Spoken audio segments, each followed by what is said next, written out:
ان کا اکلوتا داماد افتخار احمد عرف کھاری اس سے پہلے کبھی بالشافہ ان سے گفتگو کرنے میں نہیں بیٹھا تھا۔ ان دونوں کے درمیان جیسے چوری کا رشتہ تھا، دونوں ایک دوسرے سے مختلف گفتگو پر ہی اکتفا کرتے تھے، لیکن اس روز کھاری ان سے ان کی اپنی تاریخ کی باتیں چھیڑ کر بیٹھ گیا تھا، ایسی تاریخ جسے مولوی صاحب نے بسد وقت پھیلایا تھا۔ بہن جی تے کچھ نہیں بتاتی مولوی صاحب، آپ کو بھی پتہ ہی ہوئے گا۔ وہ بہت ہی سلے بخے ادھیڑتا ہوا کہہ رہا تھا، یہ کیا کہانی سنا رہا ہے؟ مولوی صاحب نے گھومتے دماغ کے ساتھ سوچا، یہ سچ جو اسے پتہ ہے یہیں کبھی کہیں بیٹھ کر اسے سنایا گیا ہوگا، مگر کب؟ اور مجھے خبر بھی نہیں ہوئی۔ انہوں نے سر اٹھا کر کھاری کی طرف دیکھا۔ اس شخص کا بیٹا ادھر اس گاؤں میں پہنچ گیا۔ رابعہ بیگم نے اسے دیکھ بھی لیا، پہچان بھی لیا اور اس کی کھوج میں اسے لگا بھی دیا، اور مجھ سے ذکر تک نہیں کیا۔ وہ شخص جس نے آج تک ہمیں چوہے بلی کے کھیل میں الجھا رکھا ہے، ذرا آہٹ ہوتی ہے اور لگتا ہے کہ بلی آئی اسے جھپٹا مارا کہ مارا۔ انہیں ماضی کے جھروکوں سے جھانکتا ایک چہرہ نظر آنے لگا۔ واہ رابعہ بی بی، عمر بھر تم نے مجھے جس اذیت کے ساتھ برداشت کیا اور خود کو ہمیشہ مجھ سے برتر خیال کیا، تمہارے دماغ کا وہ غرور آج بھی نہیں گیا۔ جبھی تو مجھے اس قابل بھی نہیں سمجھا کہ کسی معاملے کی خبر مجھ کو بھی کر دیتی۔ انہیں افسوس ہوا۔ مولوی جی، کھاری مضطرب نظر سے انہیں دیکھ رہا تھا، تانوں خبر ہوئے گی کہ سعد بہو صاحب کا کوئی اور بھرائی ہے کہ نہیں؟ سعد بہو، مولوی صاحب نے دل میں دہرایا، اور ان کی نظروں کے سامنے من موہنی صورت والا ایک چھوٹا سا بچہ گھومتا جو روتا تھا، وہ اسے اپنے کندھے پر بٹھائے ادھر سے ادھر اس خیال سے چکر لگاتے پھرتے تھے کہ اس طرح خوش ہو کر وہ رونا بند کر دے گا۔ سعد بہو کا قصہ کب دوبارہ کھل گیا۔ مولوی صاحب کو اپنی لا علمی پر رونا آنے لگا۔ مولوی جی، آپ نے بھی تو اپنی آنکھوں سے سعد بہو کی والدہ کو ذبح ہوتے دیکھا تھا نا؟ کھاری پوچھ رہا تھا۔ پھر سعد بہو کا کوئی اور بھائی تو پیدا نہیں ہو سکتا تھا نا؟ مولوی صاحب اور تجلق سوال۔ وہ اپنی سرما لگی آنکھوں سے کھاری کو دیکھتے ہی چلے جا رہے تھے۔ مولوی صاحب، میں ہر طرف سے ہار کر آپ کے پاس آیا ہوں، مجھے آپ ہی کچھ بتا دیں۔ کھاری تھا کہ فریاد کیے چلا جا رہا تھا۔ تمہاری بہن جی جن سوالوں کا جواب نہیں دے پائیں، برخوردار، مولوی صاحب نے سر پر لپٹا چارخانہ ساقہ کھول کر دوبارہ اسے سر پر باندھتے ہوئے کہا، ان کے جواب میرے پاس ہو سکتے ہیں۔ نہ کرو ایسا مولوی صاحب، کھاری تڑپ کر بولا، تانوں سب پتہ ہے، اللہ جل شانہ گواہ ہے، برخوردار، اس پوری داستان میں تو ایک پٹے ہوئے مورے کی طرح کبھی ادھر کبھی ادھر لڑکتا رہا۔ مولوی صاحب نے سچائی کے ساتھ کہا، سمجھ لڑکایا جاتا رہا۔ مرحوم آپا جی کے مجھے غریب پر بڑے احسان ہیں۔ وہ ان دنوں میرے لیے 2 وقت کی روٹی کا بندوبست کرتی رہیں، جب میں مسکین یتیم مولوانوں کے گھر کی ڈیوڑی میں پڑا ان کے گھر کے اوپر کے کاموں کے لیے بھاگتا پھرتا تھا، اور ان کے گھر میں میرے لیے صبح شام 2 وقت کی روٹی بھی نہیں پک سکتی تھی۔ کام کے افزانے میں صرف 4 لفظ قرآن پاک کے تفسیر کے سمجھا دیے جاتے اور حفظ قرآن میں معاونت دی جاتی تھی، بس۔ ایسے میں اللہ بخشے آپا جی کو انہوں نے خود پیغام بھجوایا کہ 2 وقت کی روٹی کنڈی بجا کر ان کے دروازے سے لے جایا کروں، بس اس احسان نے مجھے ان کا غلام بنایا، رابعہ بی بی کا شوہر بنایا، اور پھر سعدیہ بیٹی کا باپ بنا دیا، اور پھر اسی احسان کا انجام در بدری وہ چوروں کی طرح رات کے اندھیروں میں ایک شہر سے دوسرے شہر نقل مکانی مقدر بن گئی۔ میں نہ تب کچھ جانتا سمجھتا تھا جب وہ سب ہو رہا تھا، نہ ہی اب تک کچھ جان سکا ہوں، سمجھ سکا ہوں، اسی لیے تو ماضی کے وہ سارے باب میں نے بھلا دیے ہیں۔ اللہ جل شانہ نے بسوں کے دھکوں اور مشقتوں کے بعد یہ سکون کا ٹھکانہ نصیب فرما دیا ہے۔ عزت کی زندگی پہلی دفعہ جی رہا ہوں، زیادہ کٹ چکی ہے، تھوڑی رہ گئی ہے۔ اللہ جل شانہ سے درخواست ہے یہ بھی اچھی گزر جائے عزت کے ساتھ۔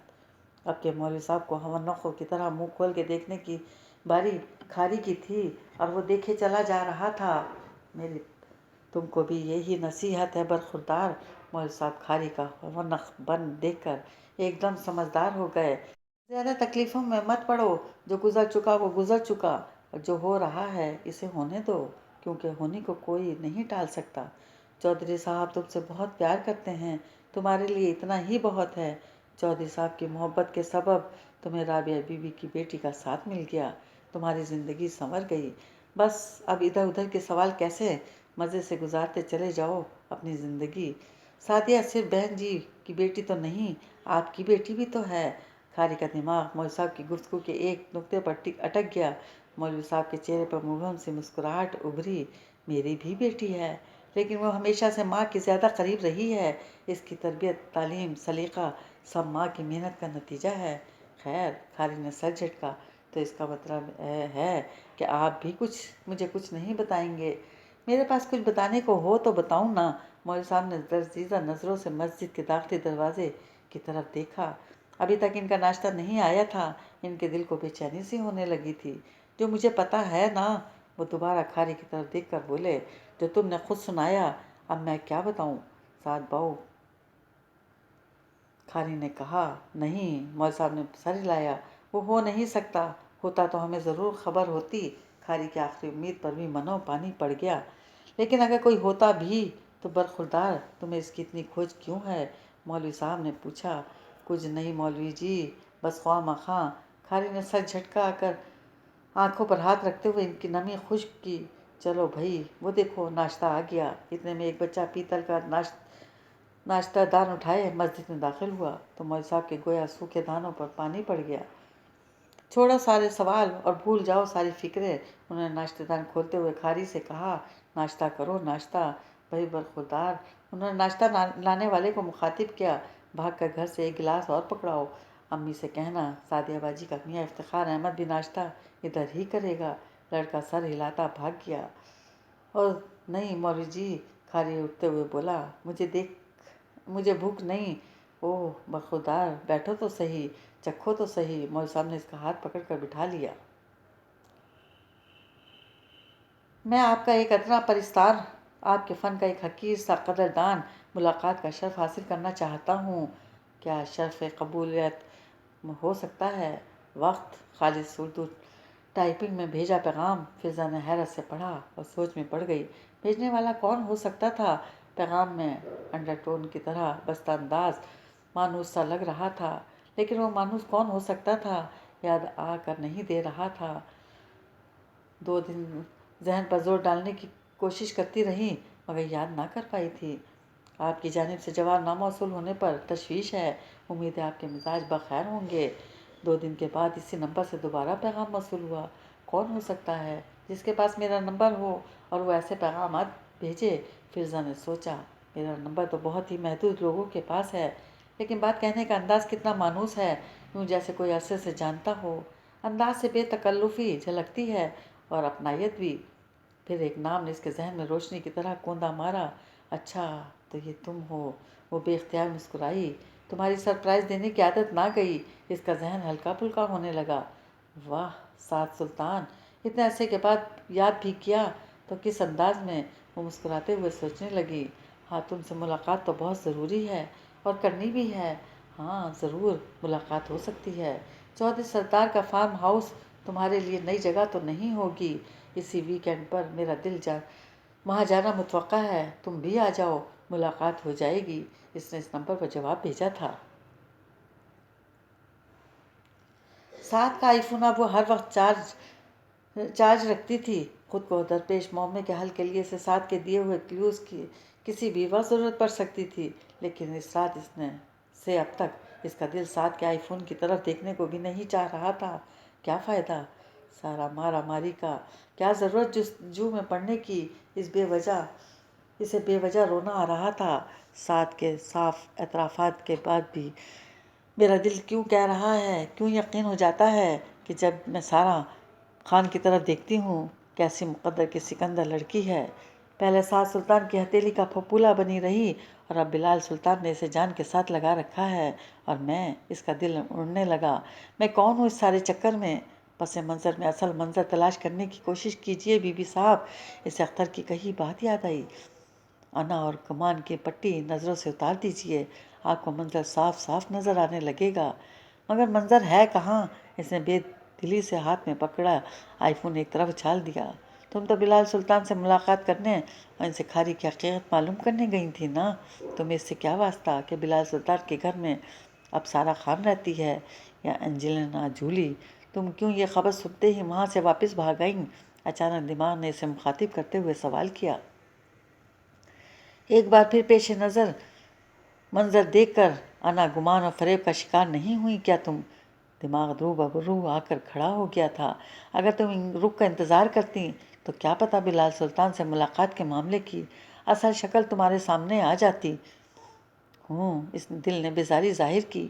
تمہاری بلا سے بلال سلطان کے گھر سارا خان رہتی ہے یا کوئی اور، تمہارے اس معاملے سے کیا لینا دینا؟ تمہارا تعلق سعد سلطان سے ہے اور تمہیں اسی کی کھوج لگانی ہے۔ بلال سلطان جیسے روکھے اور بد دماغ آدمی سے مل کر فائدہ بھی کیا ہونا تھا؟ ان کا کیا ہے؟ چاہے تو سامنے دیکھ کر بھی ملاقات سے انکار کر دیتے۔ دل نے اس کے جذبات کا دفاع کیا، لیکن دماغ کچھ کہنا چاہتا تھا، لیکن اسی دم حیرت انگیز طور پر سعد کا آئی فون بجنے لگا۔ دشت تنہائی میں اے جانے جہاں لرزاں ہیں تیری آواز کے سائے، تیرے ہونٹوں کے سراب۔ اس نے تیزی سے ہاتھ بڑھا کر فون پکڑا۔ مخصوص کالر ٹیون کے ساتھ فون کی اسکرین پر دا آرٹسٹ کا نام روشن ہو رہا تھا۔ ازلی و ابدی تجسس کے ہاتھوں مجبور ہو کر اس نے آئی فون آن کر کے کان سے لگایا۔ جتنے تمہارے چہرے ہیں شاید اتنے ہی نمبر بھی ہیں۔ اپنے نام رجسٹر کروا رکھے ہیں تم نے۔ کال کرنے والی بغیر کسی سلام دعا کے شروع ہو گئی۔ اتنے دن سے یہ نمبر بند کر رکھا تھا نا تم نے، اور اپنی دانست میں غائب بھی تھے۔ دیکھ لو، جس دوسرے نمبر سے تم نے مجھے اپنے تئیں گمنام پیغام بھیجا، میں نے نمبر بھی پہچان لیا اور پیغام بھی۔ یہ بتاؤ کدھر چھپے ہوئے ہو؟ یہ بات پوچھنے کے لیے میں نے دانستہ اس مانوس نمبر پر کال کی، چیک کرنے کے لیے کہ جو میں سمجھ رہی ہوں وہ ٹھیک سمجھ رہی ہوں یا نہیں، اور دیکھ لو میں ٹھیک سمجھی۔ مہنور نے بے یقینی کے ساتھ بے تکلفی کے اس مظاہرے کو سنا اور فون کان سے ہٹا کر ایک بار پھر اس کی اسکرین کو یوں دیکھا جیسے اس میں کال کرنے والی کی تصویر نظر آ رہی ہو۔ پھر اس نے دوبارہ فون کان سے لگایا۔ آپ خاموش کیوں ہو گئے؟ لگ گئی نا چپ، ہو گئے نا گنگ، وہ آواز کہہ رہی تھی۔ تم نے ملاقات کا وقت مانگا ہے۔ مہنور کے کان کھڑے ہوئے۔ تم ملاقات تو بہت ضروری ہے۔ ماضی کے آغوش میں سوئے جس قصے کو تم چھیڑ گئے تھے، اس کی بازگشت کے پیچھے چلتی میں بھی ادھر ہی پہنچ گئی ہوں جہاں سے تم سن کر میرے پاس آئے تھے۔ میں ممنون ہوں کہ تم نے زندگی بھر انی کی طرح میرے سینے میں گڑے تیر کو یوں ہلایا کیوں نکالنا ہی چاہتا ہے۔ ہیلو ہیلو، اب بولتے کیوں نہیں؟ میری مردم شناسی پر کہیں بے ہوش تو نہیں ہو گئے؟ ہنسی کی آواز، چلو نہ بولو، بس اتنا بتا دو، دن ہے نا وہاں ملاقات جہاں میں نے تمہیں بتایا ہے؟ ہیلو، آ رہے ہو نا؟ ہیلو ہیلو، آواز کہہ رہی تھی اور کہے جا رہی تھی، لیکن مہنور کال کاٹ چکی تھی۔ دا آرٹسٹ، اس نے کال لاگ کو چیک کیا۔ اس نمبر اور نمبر سے آنے والی کالز اور میسیجز کی پوری تاریخ فون میں محفوظ تھی۔ اس نمبر سے 2-4 بار کال آئی تھی، لیکن اس نے وصول نہیں کی۔ وہ اس نمبر کی تاریخ دیکھ رہی تھی۔ فون کالز کی تعداد محدود مگر موجود تھی۔ پیغامات ذو معنی اور ناقابل فہم۔ یہ کون تھی جو اس قدر آشنا اور بے تکلف تھی؟ سوچ کا ایک در مزید واہ ہو گیا۔ دشت تنہائی میں یہ وہی کالر ٹون تھی جس کی کال کھاری کی شادی پر جاتے ہوئے راستے میں سعد نے 4 بار کاٹی تھی، اور اس کے پوچھنے پر کہا تھا تم یہاں بہت خوش ہو، میں تمہیں بتا کر ناخوش نہیں کرنا چاہتا۔ اوہ خدایا، یہ کیا گورکھ دھندا ہے اور اس میں کہاں میں پھنس گئی ہوں؟ اس نے سر ہلاتے ہوئے سوچا اور دوبارہ فون کی طرف متوجہ ہوئی۔ فضل دین ولد کرم الہی، ساکن ڈھوک کھوکراں، نصف چکری وکیلاں، تحصیل گوجر خان، ضلع راولپنڈی۔ اس نمبر سے آنے والے ایک پیغام میں ایک پتہ بھیجا گیا تھا، فضل حسین اور میمونہ آنٹی۔ مہنور کو اب تک اس معاملے کے تمام ٹکڑے ازبر ہو چکے تھے۔ اس نے چونک کر اس پیغام کو بار بار پڑھا، جس کے جواب میں سعد کی طرف سے بھرپور شکریہ ادا کیا گیا تھا۔ فضل دین ولد کرم الہی۔ اس نے ایک مرتبہ پھر پڑھا اور اپنے فون میں موجود نقشوں والی سہولت میں ڈھوک کھوکراں، نصب چکری وکیلاں کا نقشہ تلاش کرنے لگی۔ اس کی نظروں کے سامنے روشنیاں تھیں اور رنگ تھے، شور تھا، کہکے، تالیاں، سیٹیاں، پر اس کے کان ہر صورت کو سن رہے تھے۔ وہ ان سب سے مانوس تھا، شاید وہ ایسی ہی رونقوں میں پلا بڑھا تھا، مگر ایسا کیوں تھا کہ اب یہ رونقیں بھی اسے سیاہ اباؤں میں ملبوس ماتم کرتی مخلوق نظر آنے لگی تھیں؟ مگر وہ پھر بھی سب کا حصہ اور ان کے درمیان موجود تھا۔ پنڈال سے باہر نکل کر اس نے اپنے سر پر رکھی پیلی ویگ اتار کر ہاتھ میں پکڑی اور خود چھولداریوں کے قریب گرے درختوں کے ایک موٹے تنے پر بیٹھ گیا۔ اس کے سامنے روشنیاں اور رنگ تھے۔ لوگ باغ زندگی کی مصروفیت، مسائل اور پریشانیوں سے منہ موڑ کر گھڑی دو گھڑی اس تفریح کی طرف بھاگے چلے آتے تھے، اور وہ سب یہاں آنے والوں کے لیے تفریح کا، خوشیوں کا، تالیوں اور سیٹیوں کا اہتمام کرتے تھے۔ خود اپنے مسائل اور پریشانیوں کا کیا علاج کرتے تھے، کون جانتا تھا؟ وہ سامنے دیکھتے ہوئے سوچتا چلا جا رہا تھا، تبھی اسے اپنے شانے پر کسی کے ہاتھ کا دباؤ محسوس ہوا۔ اس نے گردن موڑ کر دیکھا، اس کے پیچھے اسی تنے پر خان چاچا بیٹھا تھا۔ کیا بات ہے شہزادے، کئی دن سے میں دیکھ رہا ہوں، کچھ اداس اداس ہے تو؟ خان چاچا نے اس سے پوچھا۔ وہ کچھ دیر تک اسے جواب دینے کے بجائے خاموش بیٹھا اس کی طرف دیکھتا رہا۔ خان چاچا، جس نے بلیو ہیون سرکس کو اپنی زندگی کے بہترین سال دیے تھے۔ برسوں اس نے خان چاچا کو ہاتھ میں پتلی چھڑی پکڑے، باریک چمڑے جڑی لاٹھی پکڑے، کرتب بازوں کو مختلف کرتب سکھاتے دیکھا تھا۔ کرتب سکھانے والا خان چاچا دل، گردے اور جگر کا اتنا صاف تھا کہ بڑے بچوں، مردوں، عورتوں، جانوروں کی پنڈلیوں، پیروں اور پشتوں کی کھالیں اڑاتے اسے ذرا بھی رحم نہیں آتا تھا۔ اس کا کام کرتب بازوں کو تربیت دینا تھا، اور اس معاملے میں وہ کسی اور اس وقت تک بخشنے کا قائل نہیں تھا جب تک سیکھنے والے کی ایک ایک جنبش اس کے قابو میں نہ آ جاتی۔ اسی خان چاچا نے بلیو ہیون سرکس کے لیے شیروں کو بلیوں اور ہاتھیوں کو چوہے بنا کر ان سے کام لیا تھا۔ اس کے سدائے جانور سرکس رنگ میں جا کر یوں اشاروں پر حرکت کرتے تھے جیسے جنگل کی وحشت سے ان کا دور دور تک واسطہ نہ ہو۔ اس کی تربیت یافتہ نٹ ایکروکیٹس، مسخرے جادوگر بلیو ہیون سرکس کو دل کھول کر کما کر دیتے رہے تھے، مگر اب یہی خان چاچا بوڑھا ہو رہا تھا، مگر شاید بوڑھا ہو چکا تھا۔ اس نے خان چاچا کی جھلسی ہوئی سیاہ پڑتی رنگت، سفید بالوں جن کی کن پٹیاں چھوڑ کر اس نے سرخ مہندی میں رنگ رکھا تھا، پیلے اور کیڑا کھائے ہوئے دانتوں اور کھینچی ہوئی جلد والے ہاتھوں کی طرف دیکھا، اور گزرتے ہوئے ماہ و سال کے چکر پر مزید ایمان لے آیا۔ دیکھ کیا رہے ہو، بتا نا، خان چاچا نے اسے خود کو یوں گھورتے دیکھ کر ہولے سے ہنس کر کہا، اور جیب سے سستے سگریٹ کی ڈبیا نکال کر اس میں سے ایک سگریٹ باہر کھینچ لیا۔ تم ریٹائرڈ ہو گئے ہو خان چاچا، دل چھوڑ دیا ہے، پریکٹس رنگ میں کبھی نظر نہیں آئے؟ اس نے خان چاچا کی طرف دیکھتے ہوئے پوچھا۔ لے، وہ ہنس دیا، سوال تو میں نے تجھ سے کیا تھا، تو نے جواب دینے کے بجائے الٹا مجھ ہی سے سوال کر دیا۔ بتا نا، اس نے اصرار کیا۔ دیکھ میرے شہزادے، وقت انسان کی عمر کو آگے دوڑاتا چلا جاتا ہے، خان چاچا نے سگریٹ کا دھواں ناک سے چھوڑتے ہوئے کہا۔ عمر کے گھوڑے کی باگ کسی کے ہاتھ میں نہ کبھی آئی ہے، نہ آئے گی۔ ہر بندہ اسے سر پر دوڑتے گھوڑے کے ساتھ بس بھاگا چلا جاتا ہے۔ اس کا خیال ہوتا ہے کہ زندگی کا سامان کر رہا ہے، اس لیے فرصت نہیں ہے، پر پھر ایک دن اس گھوڑے کا دوڑتا قدم پہلی بار ٹھٹکتا ہے، پھر غلط پڑتا ہے، پھر ٹھوکر کھاتا ہے، اور ٹھوکر کھا کر جب گرتا ہے، سنبھلتا ہے، اٹھتا ہے، پھر سے دوڑنے کی کوشش کرتا ہے، مگر نہ وہ چال رہتی ہے، نہ ہی رفتار۔ اس وقت بندے کو پتہ چلتا ہے عمر گزر گئی، اب بونس کی زندگی شروع ہو گئی۔ ہاں ہاں، بونس کی زندگی، وہ ہنسا۔ ہاں میرے جاپانی شہزادے، بونس کی زندگی، خان چاچا نے سر ہلایا۔ میں جمع خرچ حساب کتاب نہ ہی رہ جاتا ہے، باقی زندگی، انسان کی زندگی میں میری بھی عمر گزر چکی ہے، اب میں بونس والے سالوں میں داخل ہو چکا ہوں۔ حساب کتاب، جمع خرچ، اس کے اپنے کیڑا کھائے دانت نکالے اور سگریٹ کا کشن لگانے لگا۔ جمع خرچ حساب کتاب، وہ بڑبڑایا۔ خان چاچا، اس جمع خرچ حساب کتاب میں ابھی پریا کے کھاتے کی باری بھی آئی کہ نہیں؟ اس نے خان چاچا کی طرف دیکھا۔ پریا؟ میرا مطلب ہے پریا رانی۔ اس کا سوال سن کر خان چاچا کا سگریٹ کا کشن لینے کے لیے منہ کی طرف جاتا ہاتھ وہیں رک گیا۔ اس کا کھاتا جانے دے یار، اس نے ہاتھ جھٹک کر جلی سگریٹ دور پھینک دی۔ اس کا کھاتا کیسے جا سکتا ہے خان چاچا؟ تم نے اسے اپنے ہاتھوں پالا پوسا، اسے سرکس کی شہزادی بنایا، اور پھر اسے بھول گئے؟ کیسے مانوں تم اسے بھول گئے؟